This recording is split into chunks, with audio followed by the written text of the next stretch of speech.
work. We'll start on page 13. So your starting position will really have to do with the body of your receiver to yours. She and I are similar height. So for me, I can be right here. I can reach everything, right? When you have a really tall client, my arms are short. I might have to be down here so that I can reach their feet.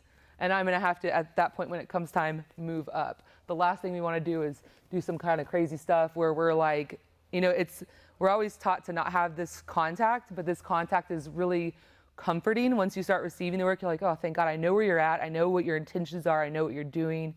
So anyway, don't be scared of that. So as we're doing this work, start with a little traction.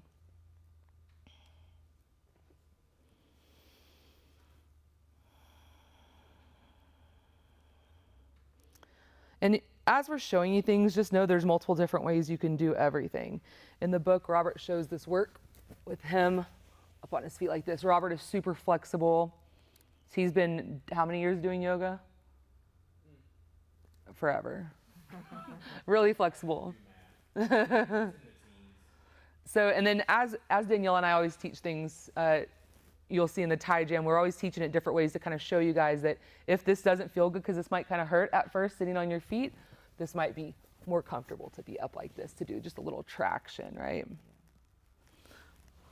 If you do something from the book, and I wrote the book from my body, which means my own flaws, mobility, strength.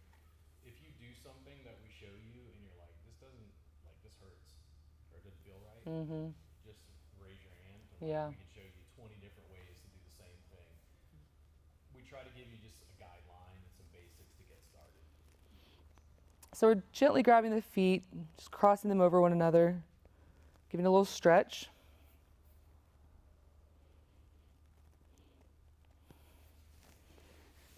Give a little stretch back, opening up the feet, plantar surface. Feel free to get creative whenever you're doing this in your practice. Be on the next page. So here we'll work on the fan lines. The fan lines were photographed over here in page 12, I believe, or yeah, page 12, so you can see them, right? Those are generally the lines that I kind of follow as I'm working the feet. But you know, I always go back to, I'm feeling where her tension is, right? So if I find a little more tension in the arch, maybe I'll stay a little bit more. I like to hit the sin lines, but it's nothing that I really like intensely focus on. I'm really following where her tension is. Working on feet. Yeah, I'm working on her feet, you know? It's like reductionism.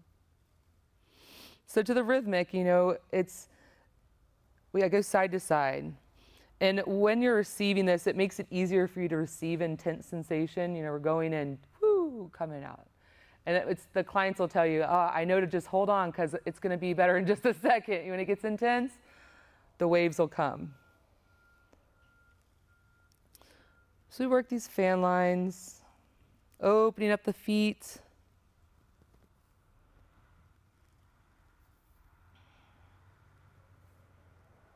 And at this point, you'll kind of have your client's feet.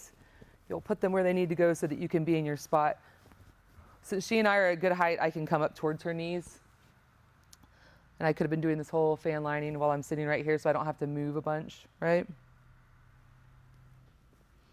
We're going to come up with palm. One thing to be aware of is some of us have really sharp palms. Apparently I do. So do be aware that even though it's a more broad surface of my hand, that it could be still too sharp for some. As we're palming here, we're getting like the edge of the gastroc, but we're getting a nice big chunk of the soleus.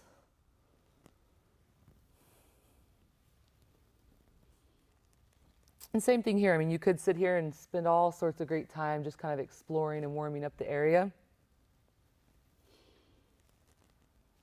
The great thing about us being a smaller class is that we're not having to like herd cats today, you know?